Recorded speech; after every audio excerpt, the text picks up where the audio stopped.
Praise the Lord.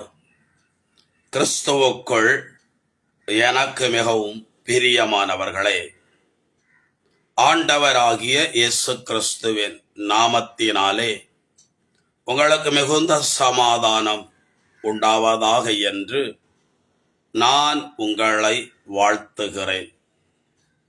நம்மை தேடுங்கள், அப்பொழுது நீங்கள் பிழைத்துக் கொள்வீர்கள் என்று ஆண்டவர் வாக்கு பண்ணியிருக்கிறார். நாம் ஒரு பிரச்சனைய எந்த விதத்தில் எதிர்கொள்ளுகிறோம்? நாம் விடுதலையை பெற்றுக்கொள்ள வேண்டும் என்றால், அதுவும் மெய்யான விடுதலையை பெற்றுக்கொள்ள வேண்டும் என்றால், எப்படிப்பட்ட வழிகளை கைக்கொள்ள வேண்டும், கடைபிடிக்க வேண்டும் என்பதை நான் வேத பகுதியிலிருந்து உங்களோடு சொல்ல விரும்புகிறேன். 20 வருடங்களுக்கு பிறகு யாக்கோபு தன் மனைவி, பிள்ளைகள், வேலைக்காரர்கள், தனக்கிருந்த மாட்டு மந்தைகள், ஆட்டு மந்தைகளை சேர்த்து கொண்டு தன் சொந்த தேசத்துக்கு பிரயாணப்பட்டு வருகிறான். அந்த பிரயாணத்தில் அவனோடு கூட தேவதூதர்கள் இருப்பதை அவன் சொந்த கண்களாலே கண்டான். இருந்தாலும் கூட தான் வருகிற செய்தியை ஏசா தன்னோடு கூட 400 பேரையும் சேர்த்து கொண்டு யாக்கோபை எதிர்க்க வருகிறான் என்கிற அந்த செய்தி யாக்கோபுக்கு அறிவிக்கப்பட்ட போது யாக்கோபு பயந்தான்.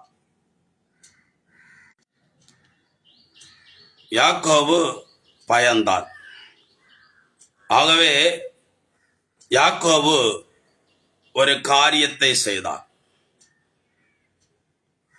தன்னுடைய சகோதரனை சமாதானப்படுத்த வேண்டும் என்பதற்காக அவனுக்கு சில வெகுமதிகளை, நன்கொடைகளை அனுப்பி வைத்தான். ஆண்டவருடைய சமூகத்தில் அவன் ஜெபித்தான். பிரியமானவர்களே, அதிகாலையில் யாக்கோபு தன் சகோதரனுக்கு முன்பாக போய் சாஷ்டாங்கமாய் விழுந்து அவனை பணிந்து கொண்டான். அப்படி அவன் பணிந்து கொண்டபோது உக்கிர கோபத்தோடு வந்த ஏசா தன் சகோதரனோடு கூட விசேஷமாய் சமாதானத்தை ஏற்படுத்தி கொண்டான். அதாவது யாக்கோபு முதல்ல நினைத்தது, வெகுமதி கொடுத்தால் தன் சகோதரன் என்னோடு சமாதானம் செய்து கொள்வான். இது மனுஷனுடைய ஒரு ஞானத்தினால செய்கிற காரியம். ஆனா வேதம் சொல்லுகிறது, வெள்ளியோ பொன்னோ அல்ல நம்முடைய பாவங்களை போக்குவது. உன் வழிகளை ஆண்டவருக்கு ஒப்பு கொடுத்து அவருக்காக காத்திரு, அவரோ உன் காரியங்களை வாய்க்க செய்வார். உன் சுய புத்தியை சார்ந்து கொள்ளாதே என்று நீதிமொழிகள் 3ஆம் அதிகாரம் 5, 6 வசனங்களில் எழுதப்பட்டிருக்கிறது. எதையாவது கொடுத்து தன்னுடைய சகோதரனை சமாதானப்படுத்தி விடலாம் என்று நினைத்த யாக்கோவுடைய அந்த நினைவுகளும் அந்த முயற்சிகளும் அவனுக்கு வாய்க்கவில்லை. அதே நேரம் ஆண்டவருடைய சமூகத்தில் அதிகமாய் ஜெபித்து சம்பந்தப்பட்ட நபரை சந்தித்து கருத்துக்களை பரிமாறி கொண்ட போது அவர்களுக்குள்ள மிகுந்த சமாதானம் உண்டானது. பிரச்சனைக்குரிய நபரை நீங்க சந்தித்தே ஆக வேண்டும். இன்னொரு நபர் மூலம் பேசி தீர்க்கலாம் என்று நினைக்காதிருங்கள்.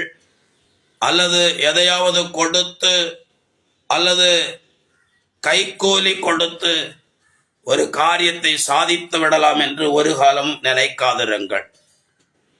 தேவ பயத்தோடு கூட தேவ சமூகத்திலிருந்து ஜெபித்து பிரச்சனைக்குரிய நபரை நீங்க சந்திப்பீர்கள் என்று சொன்னா அந்த பிரச்சனையிலிருந்து, அந்த போராட்டத்திலிருந்து, அந்த நெருக்கத்திலிருந்து உங்களுக்கு ஒரு மெய்யான விடுதலை கிடைக்கும்.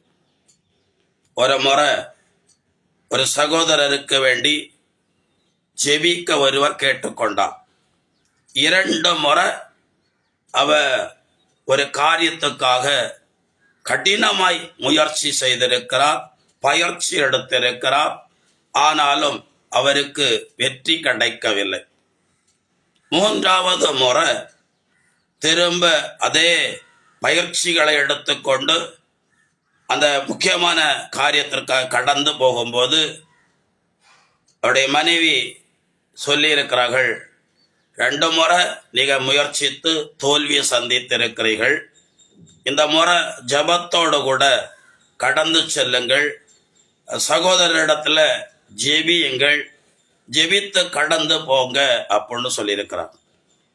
ஜபம் செய்து 2 முறை தோல்வியுற்ற அதே காரியத்தை ஜபத்தோடு தொடங்கின போது அதுல தடை இல்லாதபடி அவர்கள் வெற்றி பெற்று பிரியமானவர்களே ஒரு ஆசீர்வாதத்தை சுதந்திரித்திருக்கிறார்கள். வேதத்தில் எழுதப்பட்டிருக்கிறது, கொலோசையர் 3ஆம் அதிகாரத்தில், எந்த காரியத்தை நீங்கள் தொடங்குவதாயிருந்தாலும் செய்வதாயிருந்தாலும் ஆண்டவராகிய இயேசு கிறிஸ்துவின் பெயராலே அதை தொடங்குங்கள், செய்யுங்கள் என்று எழுதப்பட்டிருக்கிறது. ஞானம் இருக்கலாம், பலம் இருக்கலாம், புத்தி இருக்கலாம், அறிவு இருக்கலாம், அதிக ஆழ்பலம் இருக்கலாம், அதிகாரம் படைத்தவர்கள் கூட உங்களுக்கு துணையாய் இருக்கலாம். ஆனாலும் ஜெயமோ அது கர்த்தராலே வரும் என்று எழுதப்பட்டிருக்கிறது. தேவனுடைய முகத்தை தேடுங்கள், தேவனிடத்திலே மன்றாடுங்கள், அதோடு கூட உங்கள் காரியங்களை தொடங்குங்கள், காரியம் வாய்க்கும். தாவீது ஒரு பெரிய பாவம் செய்தான். அதுல சம்பந்தப்பட்ட பெண் கற்பம் தரித்தாள். அந்த கற்பத்தை மூடி மறைக்க வேண்டும் என்று சொல்லி அவருடைய கணவனை யுத்த களத்திலிருந்து அழைப்பித்தார். அவனை பார்த்து, உன் வீட்டுக்கு போய் நீ இளைப்பார் என்று சொல்லி அனுப்பி அவனுக்கு பின்னால விசேஷித்த உணவுகளை அனுப்பினான். பிரியமானவர்களை, எப்படியாவது அவனை அந்த காரியத்துல பிரியமானவர்களை சம்மதிக்க வைக்க வேண்டும். அதாவது அவன் தன் வீட்டில் போய் இளைப்பாற வேண்டும். அப்படி என்றால் அந்த பாவ பள்ளி தாவீதை விட்டு மறைந்து போகும் என்று தாவீது நினைத்தான். ஆனால் அந்த மனுஷனோ அந்த உணவை ஏற்றுக்கொள்ளவில்லை, அவன் வீட்டில் போய் இளைப்பாறவும் இல்லை. தாவீதின் படைவீரர்களோடு கூட தாவீதின் அரண்மனையின் வெளிமுற்றத்திலே படுத்துக் கொண்டானான். அதற்கு பிறகு தன் பக்கத்தில் அழைத்து அவனுக்கு அதிகமான உணவு கொடுத்து போதை பொருட்களை கொடுத்து மறுபடியும் அவனை அவன் வீட்டுக்கு அனுப்பினான். ஆனா அவனோ போகவே இல்லை. எப்படியெல்லாமோ தாவீது அவன் வீட்டுல போய் தங்க வைத்து அதனால அந்த பள்ளியிலிருந்து தப்பித்துக் கொள்ளலாம் என்று நினைத்த போது அந்த பள்ளியிலிருந்து அவன் தப்பித்துக் கொள்ள முடியவே இல்லை. கடைசியில தன் படைவீரர்களை, பிரியமானவர்களை மன்னிக்கவும், அந்த மனுஷனை எதிரிகளின் படைபலம் வாய்ந்த அந்த இடத்துல கொண்டு போய் நிறுத்தி அவன் கொலை செய்து போட்டான். அதற்கு பிறகு அவன் மனைவியை தன்னுடைய மனைவியாக்கி கொண்டு அந்த பிள்ளைக்கு தான் தகப்பன் என்பதை இந்த உலக அறிய பண்ணினான். தன் பாவங்களை மூடி மறைக்கிறவன் வாழ்வடைய மாட்டான் என்று எழுதப்பட்டிருக்கிறது. அவனுடைய பிரயாசங்களால தன் பாவங்களை மூடி மறைக்க நினைத்தான். நாத்தான் தீர்க்கதரிசி வந்து அவன் செய்த அக்கிரமங்களையும் அவன் செய்த பாவங்களையும் அவனுக்கு வெளிப்படுத்தின போது பெரியமானவளை பாவ அறிக்கை செய்தான். பாவ அறிக்கையினாலே அவன் பாவ நிவர்த்தியானது. அதுபோல பிரியமானவர்களை, எதை கொடுத்து நம்முடைய பாவங்களை மன்னிக்கவும் முடியாது, பாவத்திலிருந்து விடுதலை பெற்றுக் கொள்ளவும் முடியாது. தேவ சமூகத்துல கண்ணீர் விட்டு செய்த பாவங்களுக்கு மன்னிப்பு கேட்டா அந்த பாவத்திலிருந்து மன்னிப்பும் அந்த பாவத்தினால் உண்டான சாபத்திலிருந்து ஒரு மெய்யான விடுதலையும் நமக்கு கிடைக்கும். ஆகவே பாவத்திலிருந்து விடுதலை பெறுவதற்காக இருந்தாலும் சரி, ஒருவரை சமாதானப்படுத்துவதாய் இருந்தாலும் சரி, அதுல சுய புத்தியை சார்ந்து நிற்காமல் தேவன் நமக்கு காண்பிக்கிற வழி முறைகளை கடைபிடித்து அதை அந்த வழிமுறைகளின்படி நடந்து நம்முடைய காரியங்கள்ல ஒரு ஜெயத்தை தேடுவோம். ஆண்டவர் அதிசயமாய் நடத்துவார். எங்களை அதிகமாய் நேசிக்கிற எங்கள் அன்பின் பரலோக பிதாவே, இந்த இறை வார்த்தைகளை கேட்கிற ஒவ்வொருவரையும் பொறுப்படுத்திக்கொள். தடைகள் விலகவும் சமாதானம் உண்டாகவும் தேவன் இவர்களுக்கு கிருபை பாராட்டுவீர். ஜெபிக்கிற எஜமானுடைய கண்களிலே தயவு கிடைக்கட்டும். தடைகள் விலகும்படி ஜெபிக்கிறேன். இயேசு கிறிஸ்துவின் பெயரால் ஒப்பு கொடுத்து ஜெபிக்கிறேன் பிதாவே. ஆமேன். God bless you. சமாதானம்.